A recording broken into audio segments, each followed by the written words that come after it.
So let me talk about number one. When I first started out in business, I never thought I'd be a business guy.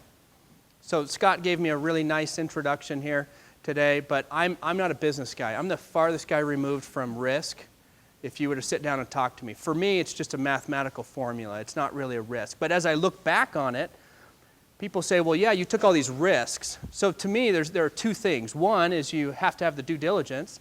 And then two, you have to feel good about it or be prayerful about it and move ahead on it. And once you move ahead on it, then everything will work. So to me, it's really simple. You do your research and then you have faith. But these are a series of things that went through my mind that as I talk to most of you, they also go through your mind. So let me ask by show of hands, how many of you have a great idea for a business?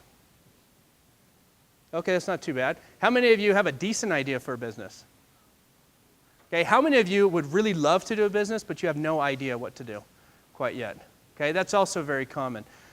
But we share something in our minds, and that is you represent the 1% of campus that is even interested in taking this lecture series to know and to learn, like, what does it take to be an entrepreneur? Or how can I step out and use some of my creative ability to actually build something?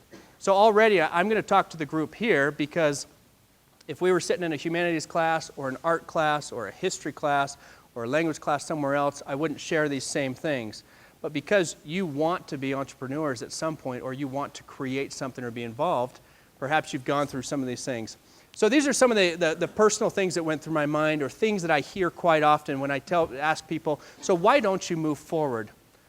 And the title of my presentation was, Why Not Me? In other words, why not me? And that's what I realized. I went through that process where I'm thinking, well, why couldn't I do this? If everybody else is doing it, there must be some secret or there must be something that I can figure out as well. So starting your own business, you have a lot of sacrifices and there are a lot of trade-offs. A lot of people say, well, is it hard work? Well, sure, it may be hard work, but to me it's just a trade-off. You're trading off all of your short-term to stick to your long-term goals. Now, we as Latter-day Saints understand that. In fact, that's the whole purpose of our existence here. We're supposed to give up all of the short-term temptations in this life in hopes that, in 80 or 90 years, we reach a long-term goal, which is our ultimate eternal goal. So starting a business, you're creating a similar system, and you're just giving up certain things to have other things long-term. Starting a business, it's exhausting, mentally, physically, emotionally. It's also very rewarding at times. So these are the things that I hear quite often. I have a plan, I just have no money. I hear things like, I'm not connected to anyone. That's my favorite one that I hear because I don't know anyone. Half of you in here have family history and your aunts, uncles, brothers, cousins, whatever. Somebody's a general authority or somebody started a Fortune 500 company. And I was connected to no one when I started. And that was a fear of mine because I thought, boy, if I fail on this, who's going to bail me out? I didn't have the rich uncle. I didn't have the rich mission president. I didn't have somebody that was my mentor at the time. I'm not a risk taker. Or you may say, I take risks, but I just don't have a good idea. Like I don't have something that I can actually put in place. My favorite one is, well, I could do it. Like, Bryan, I could do what you're doing. I have a brother-in-law that's the epitome of this. He says, well, I could do what you're doing, but I just choose not to, right? Other people say entrepreneurs are too flashy. Some people say, I don't know who to trust, where to go. Others say, I cannot believe that anyone would trust someone like me if I get started. In other words, I'm either not a good leader, there's something about me. I don't have all the answers. So what if I start and my employees ask me questions? I have no idea what I'm doing. Like I don't have the answers to this magic right here. I'll just keep hitting the present button over and over. You're good. Government won't help. Bank won't lend me money. I have to find the person who will mentor me. I just need a solid plan. I'm really not a leader. I really just want validation. And my favorite one is my family would be upset if I left my current path. Go ahead.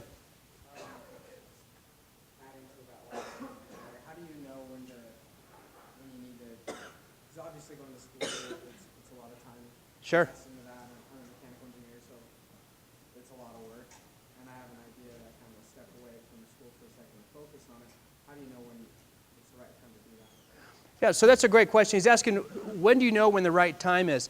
I used to tell people when the exact right time was, but then I got myself in trouble because I would say it's the right time if you do the following steps. And if they did the following steps, it would be the right time. But some people would step away and start the plan, but then they would get a little bit distracted. And I'm actually going to talk about that in a few more minutes. So let me talk about some of these are basically, I call them the excuses of why people don't actually want to continue forward. You call them excuses, you call them challenges. I gave a lecture here about 18 months ago talking about the 4 obstacles to success, and one of those was the justifications, or basically fear, and that's ultimately what keeps people from doing things. People that tell me all the time that, well, the reason why I don't do things, Bryan, is because I don't have the money for it, I actually want to call their bluff.